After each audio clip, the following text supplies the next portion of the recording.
बच्चे के पास फीस भरने के पैसे नहीं थे। टीचर ने जो किया, इंसानियत रो पड़ी। फिर जो हुआ वो सिर्फ एक घटना नहीं बल्कि आज के समाज की सच्चाई है और हम सब के लिए एक आईना भी। तो दोस्तों, पूरी कहानी जानने के लिए वीडियो को आखिर तक जरूर देखें, लेकिन पहले वीडियो को लाइक करें, चैनल को सब्सक्राइब करें और कमेंट में अपना और अपने शहर का नाम जरूर लिखें। दोस्तों, ये सच्ची कहानी है बिहार की राजधानी पटना की, जहां सुबह के वक्त एक प्राइवेट स्कूल के क्लासरूम में बच्चों की चहचहाट गूंज रही थी। लेकिन कक्षा के एक कोने में 13 साल का समीर चुपचाप अपनी किताब खोले बैठा था। हाथ में मरोड़ा हुआ स्कूल फीस का एक फीस नोटिस था, जिसे वो कई बार छिपाने की कोशिश कर चुका था। क्लास की अध्यापिका जया मैडम जैसे ही अंदर आई, उनकी नजर सीधे समीर पर पड़ी। उन्होंने देखा कि बाकी बच्चे उत्साह से पढ़ाई कर रहे हैं, लेकिन समीर की आंखें बुझी बुझी थी। जया मैडम पास आई और धीरे से बोली, समीर बेटा, तुम इतने उदास क्यों हो? पिछले कई दिनों से पढ़ाई में ध्यान भी नहीं दे रहे। सब ठीक तो है? समीर ने चुपचाप सिर झुका लिया। जया मैडम को और भी चिंता हुई। उन्होंने उसके हाथ से वो कागज ले लिया। कागज पर मोटे अक्षरों में लिखा था, आखिरी चेतावनी, फीस जमा करो वरना नाम काट दिया जाएगा। जया मैडम ने गहरी सांस ली और तुरंत उसे लेकर प्रिंसिपल के ऑफिस पहुंची। ऑफिस में बैठी प्रिंसिपल ने कड़क आवाज में कहा, मैम, ये कोई नया मामला नहीं है। हमने इसे कई बार नोटिस दिया है। फीस नहीं भरेगा तो स्कूल में नहीं पढ़ पाएगा। और हां, अगर आपको इतनी ही सहानुभूति है तो आप ही इसकी फीस भर दीजिए। ये शब्द सुनकर समीर के दिल पर जैसे पहाड़ टूट पड़ा। उसकी आंखों से आंसू छलक आए। ऑफिस से बाहर निकलते ही वो फूट फूट कर रो पड़ा और जया मैडम से लिपट गया। मैडम, मैं क्या करूं? मेरे पिताजी अब इस दुनिया में नहीं है। मां मजदूरी करके किसी तरह 2 वक्त की रोटी जुटाती है। फीस के पैसे कहां से आएंगे मैडम? क्या अब मुझे स्कूल छोड़ना पड़ेगा? जया मैडम उस छोटे से बच्चे की हालत देखकर खुद को रोक नहीं पाई। उन्होंने तुरंत समीर को अपने सीने से लगा लिया और उसकी पीठ सहलाते हुए बोली, बेटा, अब बस, रो मत। तुम्हारी आंखों में आंसू मुझे अच्छे नहीं लगते। मैं समझ गई हूं कि तुम्हारे साथ कितनी बड़ी मुश्किल आ खड़ी हुई है, लेकिन घबराओ मत, कोई ना कोई रास्ता जरूर निकलेगा। समीर अभी भी सुबकते हुए बोला, मैडम, पिताजी के जाने के बाद घर वैसे ही बिखर गया है। मां मजदूरी करके खाना जुटा लेती है, लेकिन फीस के पैसे कहां से लाएं? अगर मुझे स्कूल से निकाल दिया गया तो मेरे सपने भी टूट जाएंगे। उसकी मासूमियत और दर्द ने जया मैडम को भीतर तक झकझोर दिया। उन्होंने तय कर लिया कि इस बच्चे को यूं टूटने नहीं देंगी। उन्होंने समीर का हाथ थामा और कहा, चलो बेटा, आज मैं तुम्हारे घर चलती हूं। तुम्हारी मां से बात करनी होगी। समीर ने हैरानी से उनकी ओर देखा। आप मेरे घर चलेंगी? हाँ बेटा, जया मैडम ने दृढ़ स्वर में कहा, अगर मां से बात करूंगी तो शायद कोई रास्ता निकल आए। कक्षा खत्म होते ही जया मैडम ने बैग उठाया और समीर को साथ लेकर स्कूल से बाहर निकली। रास्ता लंबा था। संकरी गलियों और टूटी सड़कों से होते हुए वे दोनों धीरे धीरे आगे बढ़े। समीर के पैरों में भारीपन था, मानो उसे डर हो कि मां की गरीबी देखकर मैडम कहीं उससे दूरी न बना ले। कुछ ही देर बाद वे एक पुराने जर्जर मकान के सामने पहुंचे। दीवारों पर सीलन, छत से टपकते पानी के निशान और दरवाजे पर टूटा ताला, सब कुछ उस घर की हालत बयान कर रहा था। समीर ने धीरे से दरवाजा खोला और आवाज दी, मां, देखो, मैं आ गया। अंदर से एक कमजोर सी महिला बाहर आई। उनके चेहरे पर थकान की गहरी लकीरें और आंखों के नीचे काले घेरे साफ झलक रहे थे। ये थी कमला देवी, समीर की मां। उन्होंने जैसे ही देखा कि बेटा अपने साथ स्कूल की मैडम को लाया है तो हड़बड़ा गई। अरे बेटा, ये कौन है? आप कौन सी मैडम है? जया मैडम ने मुस्कुराकर हाथ जोड़ दिए। नमस्ते बहन जी, मैं समीर की क्लास टीचर हूं। आज कुछ जरूरी बात करनी थी, इसलिए आपके घर चली आई। कमला देवी तुरंत संभल गई। टूटी फूटी कुर्सी खींचकर बोली, अरे मैडम जी, घर तो बहुत साधारण है, मगर आप बैठिए, मैं अभी पानी लेकर आती हूं। थोड़ी देर बाद उन्होंने एक गिलास पानी और चाय रख दी। घर में ज्यादा कुछ नहीं था, लेकिन मेहमानबाजी में कोई कमी नहीं छोड़ी। जया मैडम ने उनकी हालत गौर से देखी और धीरे से पूछा, बहन जी, आप अकेली ही सब संभाल रही हैं? कमला देवी की आंखें भर आई। कांपती आवाज में बोली, हां मैडम जी, जब तक मेरे पति थे सब ठीक था। वो एक प्राइवेट कंपनी में काम करते थे, तभी समीर को इस अच्छे स्कूल में पढ़ा सके। पर किस्मत ने सब छीन लिया। उनके गुजर जाने के बाद मैं अकेली रह गई। अब मजदूरी करके 2 वक्त की रोटी तो जुटा लेती हूं, लेकिन फीस और बाकी खर्च उठाना मेरे बस में नहीं। कभी कभी सोचती हूं कि बेटे को स्कूल से निकाल लूं, लेकिन उसका मासूम चेहरा देखकर हिम्मत नहीं होती। यह सुनकर जया मैडम का दिल पसीज गया। उन्होंने अपने कंगन उतारकर कमला देवी के हाथों में रख दिए। बहन जी, इन्हें रख लीजिए, कल जाकर समीर की फीस भर दीजिए, बाकी जरूरतों में भी काम आ जाएंगे। ये बच्चा बहुत होशियार है, इसे पढ़ने से मत रोकिए। कमला देवी ने हाथ पीछे खींचते हुए कहा, नहीं मैडम, मैं आपका गहना कैसे ले सकती हूं? ये तो आपके अपने परिवार का सहारा है। लेकिन जया मैडम ने जिद करते हुए कहा, मेरे अपने बच्चे नहीं हैं, लेकिन समीर में मुझे अपना बेटा दिखाई देता है। अगर यह बच्चा पढ़ाई से वंचित हो गया तो मेरा शिक्षक होना ही बेकार हो जाएगा। कमला देवी भींगी आंखों से जया मैडम के दिए हुए कंगन थाम लिए। उन्हें ऐसा लगा जैसे भगवान ने उनकी पुकार सुन ली हो। इतने दिनों से जो चिंता उनकी छाती पर भारी पत्थर बनकर बैठी थी, वो अचानक हल्की हो गई। उन्होंने कंगन को अपनी आंखों से लगाया और भर्राई आवाज में बोली, मैडम, मैं नहीं जानती इस एहसान का बदला कैसे चुकाऊंगी। आपने तो मुझे बहन का दर्जा दे दिया। भगवान आपको कभी दुख न दे। जया मैडम ने उनका हाथ पकड़कर कहा, बहन जी, इसे एहसान मत समझो, ये मेरा कर्तव्य है। समीर में मुझे अपना बेटा दिखाई देता है। इस बच्चे की पढ़ाई कभी रुकनी नहीं चाहिए। समीर दरवाजे पर खड़ा ये सब देख रहा था। उसकी आंखों में पहली बार उम्मीद की एक नई रोशनी चमकी। उसने मन ही मन ठान लिया, एक दिन बड़ा होकर मैं जरूर अपनी मैडम का ऋण चुकाऊंगा। अगले ही दिन कमला देवी ने उन कंगनों को गिरवी रखकर समीर की फीस जमा कर दी। फीस की पर्ची हाथ में लेते ही जैसे उनकी आंखों से बोझ उतर गया। समीर का नाम काटे जाने का डर टल गया।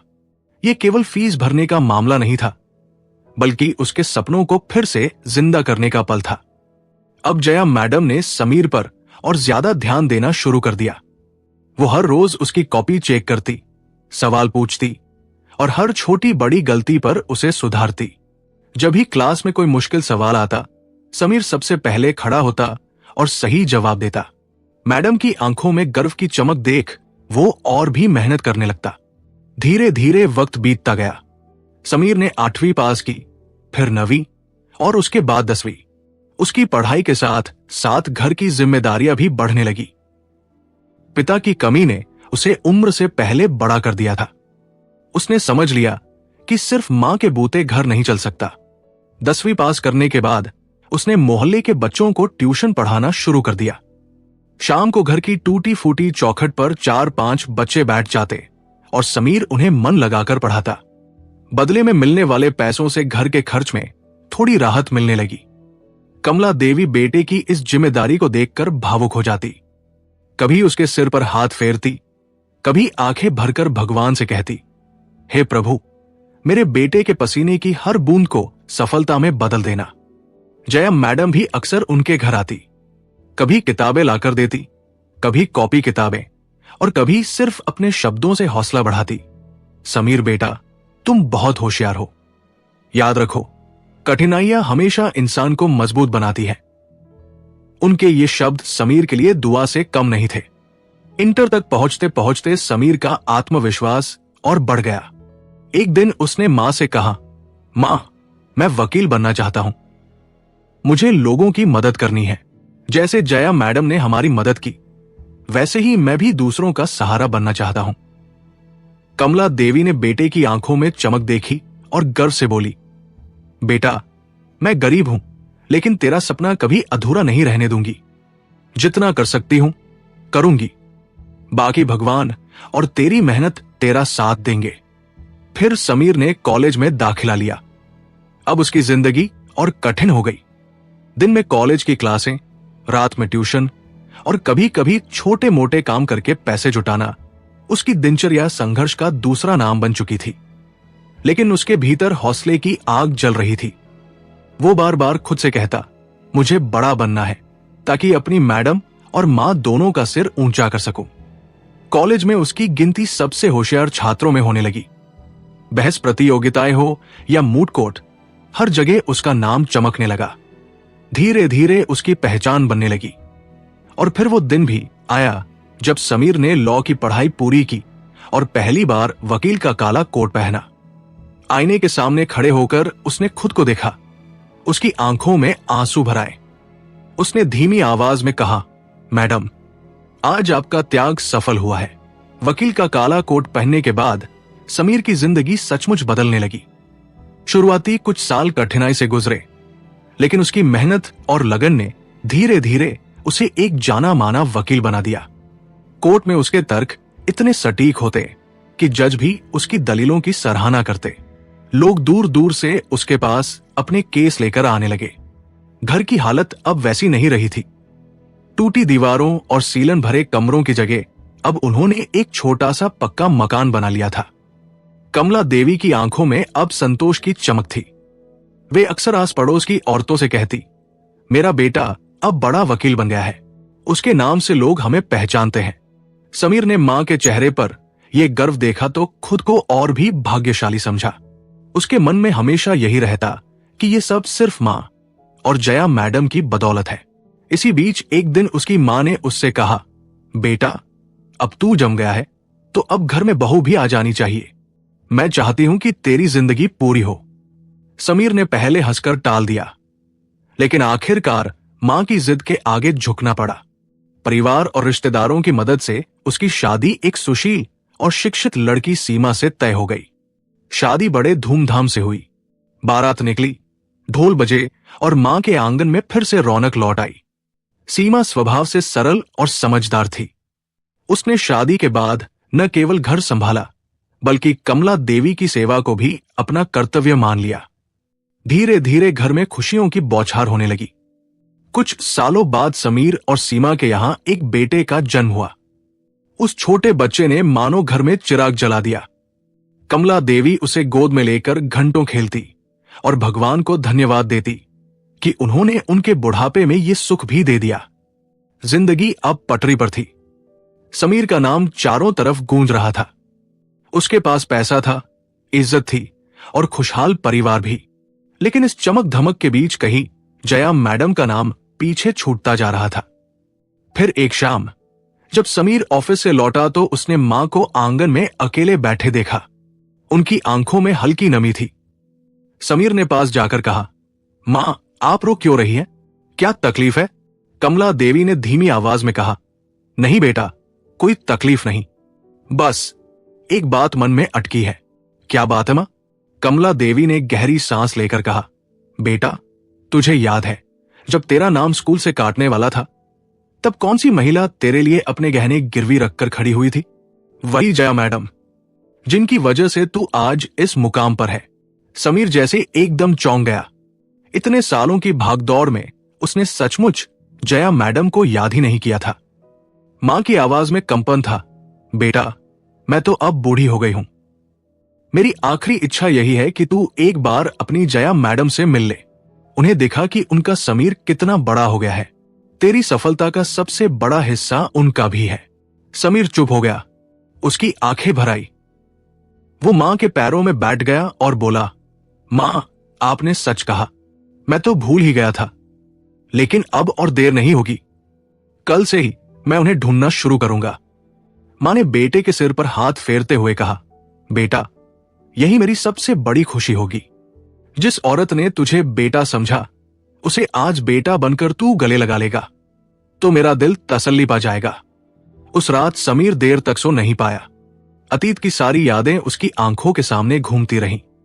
कक्षा का कोना, हाथ में मरोड़ा हुआ फीस नोटिस, प्रिंसिपल का कठोर व्यवहार और फिर जया मैडम की ममता से भरी आंखें। उसके दिल में कृतज्ञता का सैलाब उमड़ पड़ा। अगली सुबह उसने सबसे पहले मां का आशीर्वाद लिया और कहा, मां, मैं अब अपनी मैडम को जरूर खोजूंगा, चाहे जहां हूं उन्हें ढूंढकर आपके सामने लाऊंगा। समीर ने मां से वादा तो कर लिया था, लेकिन यह इतना आसान नहीं था। इतने साल गुजर चुके थे, स्कूल बंद हो चुका था, पुराने रिकॉर्ड धूल में दबे पड़े थे, फिर भी उसने हिम्मत नहीं हारी। वो सबसे पहले उसी स्कूल पहुंचा जहां कभी उसका बचपन बीता था। गेट टूटा हुआ था, दीवारों पर बेलें चढ़ाई थी और क्लासरूम वीराने में तब्दील हो गए थे। वहां ड्यूटी कर रहे एक बूढ़े चौकीदार से उसने जया मैडम के बारे में पूछा। चौकीदार ने सिर खुजाते हुए कहा, बेटा, मैं तो बाद में यहां आया हूं, लेकिन पुराने स्टाफ का रिकॉर्ड ऑफिस में पड़ा है, शायद तुम्हें वहीं से कुछ मिल जाए। समीर ने रिकॉर्ड रूम में जाकर पुरानी फाइलें खंगाली। धूल उड़ रही थी, आंखें जल रही थी, लेकिन उसके दिल में उम्मीद बाकी थी। घंटों तलाशने के बाद उसे एक फाइल मिली जिसमें शिक्षकों के पते दर्ज थे। उसमें जया मैडम का नाम देखकर उसकी सांसें थम सी गई। वहां 2 पते लिखे थे, एक पुराना, एक नया। वो तुरंत वहां पहुंचा। पहला पता अब खाली पड़ा था, लेकिन दूसरे पते पर जाकर उसने देखा कि एक छोटा सा टूटा हुआ घर है। दरवाजा खटखटाने पर एक दुबली पतली महिला ने दरवाजा खोला। बाल सफेद हो चुके थे, हाथों में लकड़ी का सहारा था, चेहरे पर झुर्रियां गहरी थी। समीर ने एक नजर देखा और पहचान गया, वो उसकी जया मैडम ही थी। वो तुरंत उनके पैर छूने झुक गया। जया मैडम चौंक गई। बेटा, तुम कौन हो?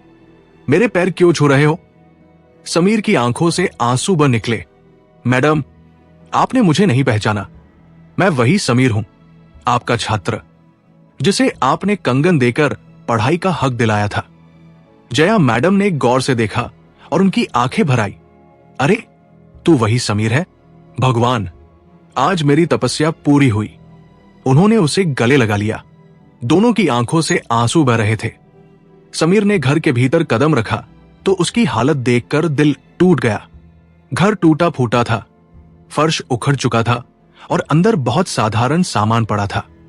उसने पूछा, मैडम, आप यहां अकेली क्यों? आपके पति? जया मैडम ने धीमी आवाज में बताया, पति के गुजर जाने के बाद देवरों ने सारी जमीन पर कब्जा कर लिया। पुलिस तक गई, लेकिन पैसे वालों ने सबको खरीद लिया। अब मैं अकेली यही रह रही हूं। समीर ने उनका हाथ पकड़ते हुए कहा, मैडम, अब आपको और तकलीफ नहीं झेलनी पड़ेगी। अब आपका बेटा वकील है, मैं आपका केस लड़ूंगा और आपकी जमीन आपको वापस दिलाऊंगा। कुछ महीनों की कड़ी मेहनत के बाद समीर ने कोर्ट में वो केस जीत लिया। जया मैडम की जमीन और हक वापस मिल गए। पर सबसे बड़ी जीत यह थी कि वो अकेली नहीं रही। समीर उन्हें अपने घर ले आया। मां कमला देवी ने बहन की तरह उन्हें गले लगाया। सीमा ने उनका ख्याल अपनी मां की तरह रखना शुरू किया और समीर के बच्चे उन्हें नानी कहकर बुलाने लगा। अब जया मैडम फिर से हंसने लगी। वो अक्सर समीर से कहती, बेटा, मैंने तुम्हें बचपन में पढ़ाया था, लेकिन असली सबक तो तुमने मुझे दिया कि अच्छे कर्म कभी व्यर्थ नहीं जाते। दोस्तों, ये कहानी हमें यही सिखाती है कि एक शिक्षक का त्याग, एक मां का संघर्ष और एक सच्चे शिष्य की कृतज्ञता मिलकर जिंदगी को नया अर्थ दे सकते हैं। लेकिन क्या आपको भी लगता है कि अगर हम अपने जीवन में किसी के उपकार को याद रखें और सही समय पर उसका कर्ज चुकाएं, तो समाज और भी सुंदर हो सकता है? कमेंट में जरूर बताइए। और अगर कहानी दिल को छू गई हो तो वीडियो को लाइक कीजिए और इसे अपने दोस्तों तक शेयर कीजिए, क्योंकि शायद किसी और के जीवन में भी ये सीख एक नई रोशनी ले आए। मिलते हैं अगली भावुक और प्रेरणादायक कहानी में, नए किरदारों और नई सीख के साथ। तब तक अपनों का ख्याल रखिए, माता पिता और गुरु का सम्मान कीजिए और हमेशा मुस्कुराते रहिए। जय हिंद, जय भारत।